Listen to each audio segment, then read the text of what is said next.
Trekkers, गोष्ट एका प्रवासाची. ग्रामोन्नती मंडळ कृषी शिक्षण संकुलामध्ये मी त्रिंबक टकले या ठिकाणी प्रक्षेत्र व्यवस्थापक म्हणून कार्यरत आहे. ग्रामोन्नती मंडळ शेती विभाग ह्या विभागामध्ये जर पाहायला गेलं तर माझ्याकडे आता सध्या वेगवेगळ्या प्रकारची चारा पिकांचं त्या ठिकाणी संग्रह आहे किंवा त्या ठिकाणी उत्पादन घेतलं जातं. त्यासोबतच वेगवेगळ्या प्रकारच्या फळपिकांचे उत्पादन घेतलं जातं.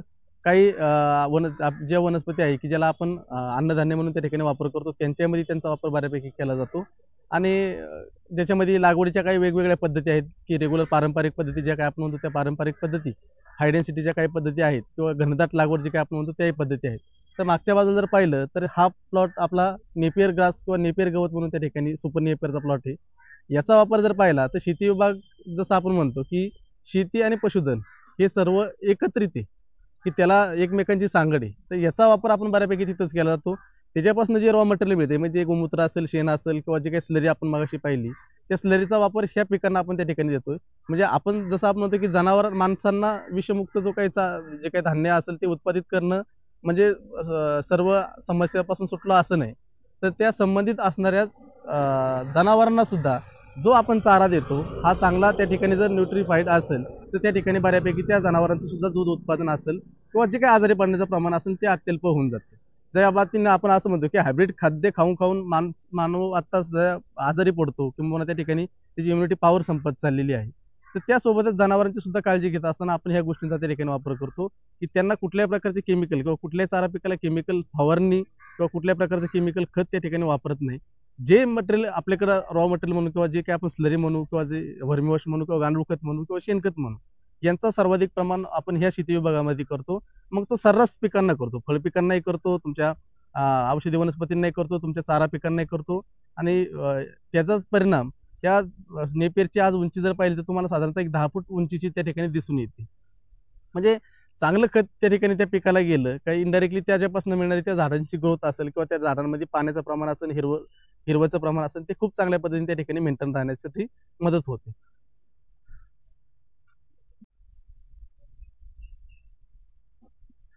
ग्रामोन्नती मंडळ शेती विभागामध्ये ज्या विविध फळपिकं आपल्याकडे आहेत तर त्याच्यामध्ये आता सध्या माझ्याकडे चिक्कूची प्लॉट आहे, सीताफळ आहे, आंबा आहे, पपई आहे. आणि या व्यतिरिक्त विद्यार्थ्यांच्या प्रात्यक्षिकामध्ये त्यांना समजण्यासाठी आपण ज्या ठिकाणी उभा आहोत हा विविध फळपिकांचा एकंदरीत संग्रह असलेला हा प्लॉट. याच्यामध्ये जर तुम्ही पाहिलं तर आपण म्हणजे सफरचंदाचं झाड ऍक्च्युअल शिकवण्यासाठी आम्हाला आहे, परंतु ते मुलांना काय ते कळलं पाहिजे तर त्या हिशोबाने साधारणतः आपण त्या प्रति 2-2, 3-3 झाडांची त्या ठिकाणी लागवड केलेली आहे.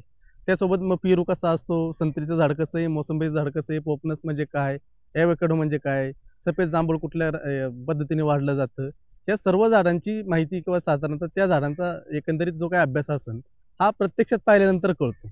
मग त्या हिशोबाने साधारणतः ह्या संग्रहामध्ये आपण त्या झाडांची त्या ठिकाणी लागवड केलेली आहे.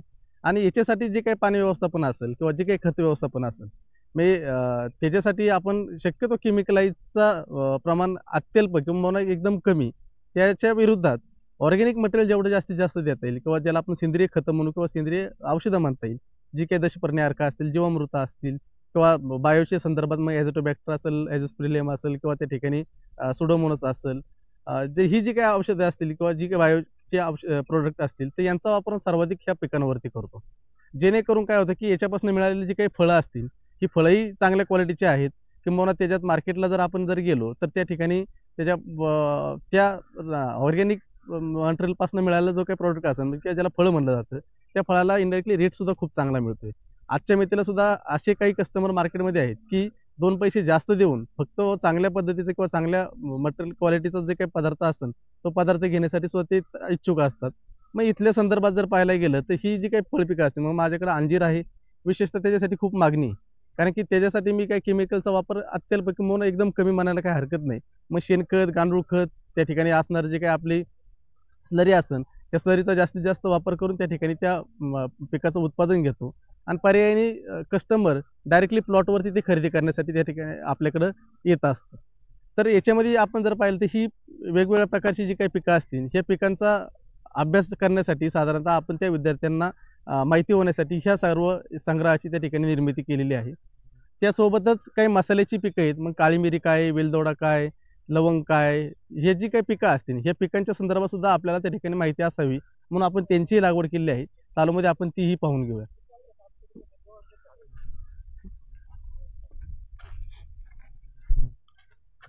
मसाल्याची पिकं बहुतांशी मसाल्याचे जे काय आपण घरी वापरतो, म्हणजे तमालपत्र असेल, हिंग असेल, त्या ठिकाणी दालचिनी असेल किंवा आणखी मी म्हणतो त्या ठिकाणी जायफळ असेल, हे आपण घरगुती वापरण्यासाठी पाहिलेले आहेत. परंतु ॲक्च्युअली त्यांची झाडं कशी असतात हेच काही विद्यार्थ्यांना त्या ठिकाणी माहिती नाही. म्हणून या ठिकाणी आपण त्यांचा एक छोटासा संग्रह करून ठेवलाय.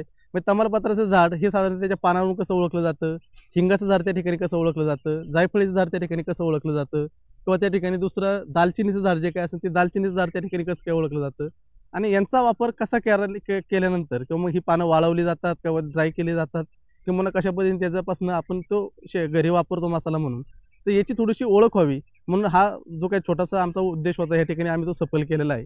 आणि याचा फायदा निश्चितच त्या मुलांनाही जास्त झालेला आहे. तर आंबा हे महत्त्वाचं फळपीक आहे. शेतकऱ्याला चांगला पैसा देणारं ते पीक आहे. परंतु वर्षानुवर्ष आपल्या ज्या फळबागा आहेत ह्या नेहमीच्या तंत्रज्ञानावर 10x10 मीटर किंवा 12x12 मीटर अशा पद्धतीने लागवड होत होती. पण आता शेतीचं क्षेत्र दिवसेंदिवस कमी होत आहे. त्यामुळे कमी क्षेत्रामध्ये जास्तीत जास्त झाडं बसवण्याकडं तंत्रज्ञान विकसित झालेलं आहे. परदेशामध्ये ते बऱ्यापैकी सेटल झालेलं आहे आणि आपणही त्याचे बऱ्यापैकी प्रयोग करतो आहोत. तर साधारणतः ही केशर जात आहे आणि दोन झाडांमधलं अंतर आपण या ठिकाणी जर पाहिलं तर साधारणतः 6 फुटाचं अंतर आहे. आणि आपण इथं पाहिलं तर त्या झाडाला चांगला मोहर पण आलेला आहे.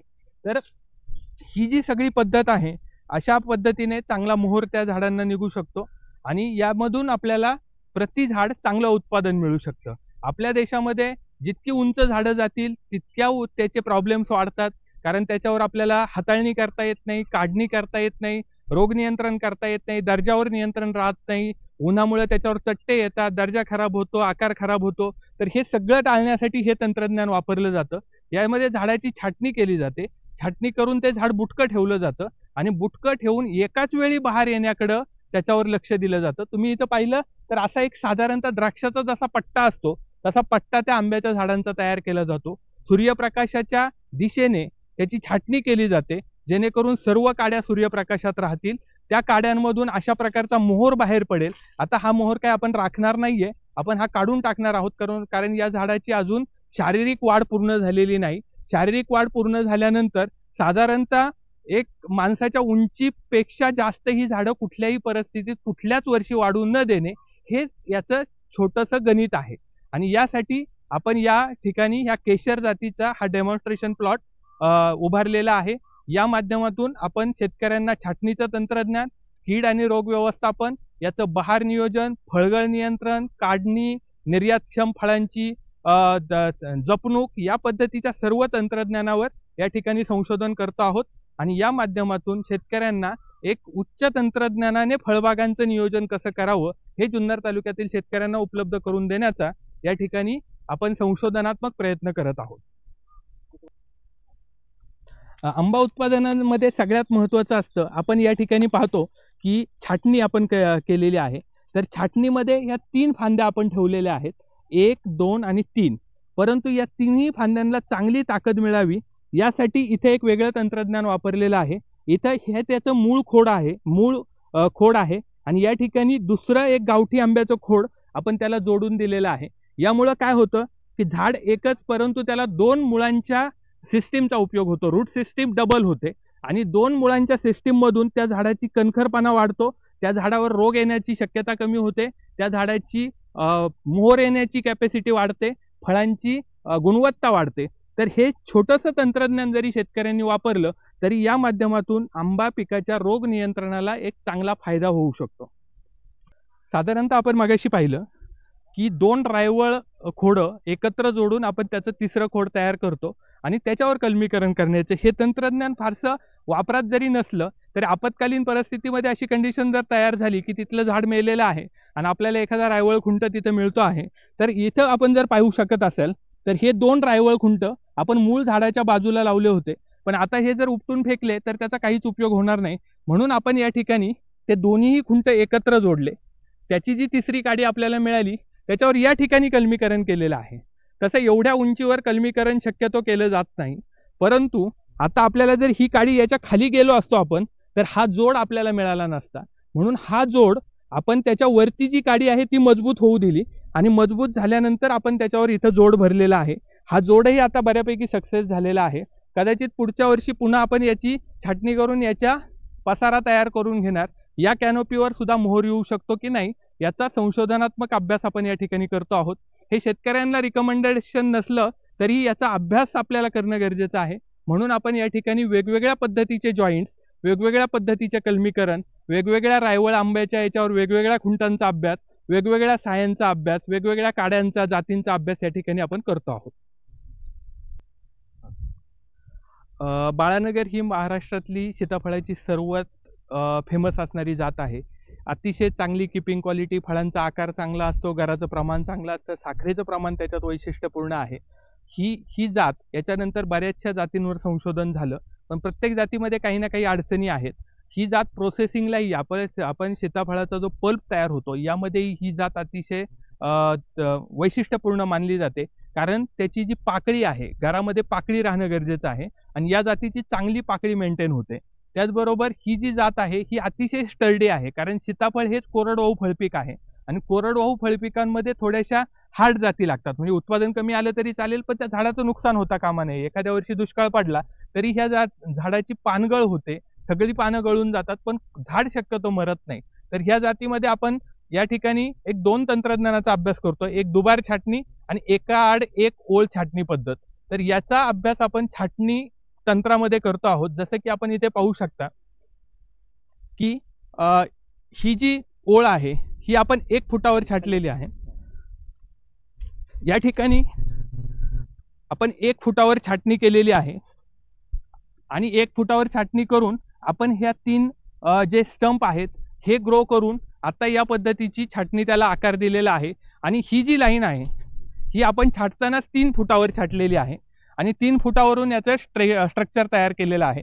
याचा फायदा असा आहे की झाडातलं अंतर जरी कमी असेल तरी दोन्हीही स्ट्रक्चर वेगवेगळ्या उंचीवर तयार झाल्यामुळं एकमेकांचं कॉम्पिटिशन कमी होतं. आणि इथं आपण आता पाहत आहात, यावर्षी आपण याला हार्ड प्रूनिंग केलेलं आहे, म्हणजे अगदी जाड काडीवर छाटणी केलेली आहे.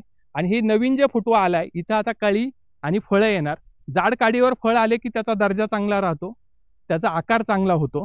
त्याचबरोबर आम्ही या ठिकाणी अजून एक तंत्रज्ञान यावर्षी वापरलेलं आहे, ज्याला डॉर्मेक्स टेक्नॉलॉजी म्हणतात. तर डॉर्मेक्स हे ज्या वेळेस आपली मुख्य खोडावरच्या ज्या डोळे असतात तर ते शक्यतो फुलत नाहीत, मग त्या ठिकाणी त्याची जी अवस्था आहे सुप्तावस्था ती मोडण्यासाठी काही रसायनं फवारली जातात, जेणेकरून ती सुप्तावस्था ब्रेक होते आणि तिथं फळं लागतात. इथं फळं लागल्यानंतर त्यांचा आकार आणि दर्जा उत्तम राहतो. ही फळं सावलीत राहतात विशेष म्हणजे, आणि ही फळं उन्हात असल्यामुळं एखाद्या वेळेस तापमान जर जास्त झालं तर तिथं गळ होते किंवा त्याच्यावर चट्टा येतो. आणि पण इथं जी आतमधली फळं आहेत ही मात्र चांगली आणि दर्जेदार मिळतात, बाजारामध्ये भाव चांगला मिळतो आणि या तंत्राचा शेतकऱ्यांनाही चांगला उपयोग होत आहे. श्रीमान महादेव विठोबा तथा तात्यासाहेब भुजबळ कृषी शिक्षण संकुलाच्या प्रक्षेत्रावर या ठिकाणी आपण विविध फळबागा, विविध प्रकल्प, प्रात्यक्षिक प्रक्षेत्र आणि या सर्वाचा या ठिकाणी अभ्यास केला. आज वेळात वेळ काढून आपण या ठिकाणी आलात आणि आमच्या संपूर्ण युनिटची माहिती करून घेतलीत. याबद्दल शेतकरी बांधवांनाही या सगळ्या युनिटवर येण्याचं आम्ही निमंत्रण देतो. जे काही तंत्रज्ञान कृषी विद्यापीठांमध्ये संशोधित झालेलं आहे, जागतिक पातळीवर जे काही संशोधन सुरू आहे प्रत्येक पिकामध्ये, त्याचं आपल्या परिसरामधलं हवामान, आपल्या परिसरामधल्या जमिनी यांचा एकत्रित अभ्यास करून वेगवेगळे प्रयोग या प्रक्षेत्रावर आपण राबवत असतो. या प्रयोगांचा उपयोग आपण विद्यार्थ्यांच्या माध्यमातून शेतकऱ्याच्या शेतावर पोहोचवण्यासाठी करत असतो. त्यामुळं ज्या काही फळबागा आहेत, जे काही युनिट्स आहेत, सेंद्रिय शेती असेल, नैसर्गिक शेती असेल, हायड्रोपॉनिक्स, अजोला, त्याचबरोबर पशुपालन प्रक्षेत्र, शेळी, कुक्कुटपालन, या सर्व युनिटचा एकत्रित कॉन्सन्ट्रेटेड पॅकेज म्हणून आपण इथं उपयोग केलेला आहे. याच्या माध्यमातून शेतकऱ्यांना आपल्या कुटुंबाचा एक उत्पादनाचा स्रोत वाढवणे हा उद्देश आहे. कारण परिसरामध्ये आज आपण शेतकऱ्याची अवस्था पाहतोय, बऱ्याच गोष्टींना हमीभाव नाहीये. हमीभाव नसला तरीही उत्पादन खर्च जर आपण कमी करू शकलो तर शेतकऱ्याचं उत्पादन नक्कीच वाढणार आहे. आणि ही जी शेतीची हे जे तंत्र आहे हे विकसित करण्याचा ह्या संकुलाचा उद्देश आहे आणि या माध्यमातून आपण ते सगळे युनिट या ठिकाणी उभारलेले आहेत. तर शेतकऱ्यांना विनंती आहे, आपल्याला जसा वेळ मिळेल तसा पुणे नाशिक महामार्गावर निलायम हॉटेलच्या समोर श्रीमान महादेव विठोबा तथा तात्यासाहेब भुजबळ कृषी शिक्षण संकुल आहे. आम्ही प्राचार्य राधाकृष्ण गायकवाड या ठिकाणी या प्रक्षेत्राची आणि या युनिटच्या प्राचार्य म्हणून कार्यरत आहे. आपण कधीही या ठिकाणी संपर्क साधू शकता. माझा मोबाईल नंबर 9860 49 20 70 या मोबाईलवर संपर्क करून आपण या युनिटला भेटी देऊ शकता. आपली अधिकची माहिती, आपले शंका निरसन आमची एक्सपर्ट टीम या ठिकाणी करेल. आणि शेतकऱ्याचं उत्पादन जुन्नर तालुक्यातील, आंबेगाव तालुक्यातील हा कृषीप्रधान तालुके आहेत. परंतु कृषीप्रधान तालुके असेल तरी तंत्रज्ञानाचा वापर केल्याशिवाय भविष्यात शेती होऊ शकत नाही. आणि यासाठी नक्कीच सपोर्ट करण्याची आमची भूमिका आहे. सर्व शेतकरी बांधवांना पुढची सर्वच वर्ष सुखासमाधानाची जावीत यासाठी आम्ही नेहमीच प्रयत्नशील आहोत. धन्यवाद.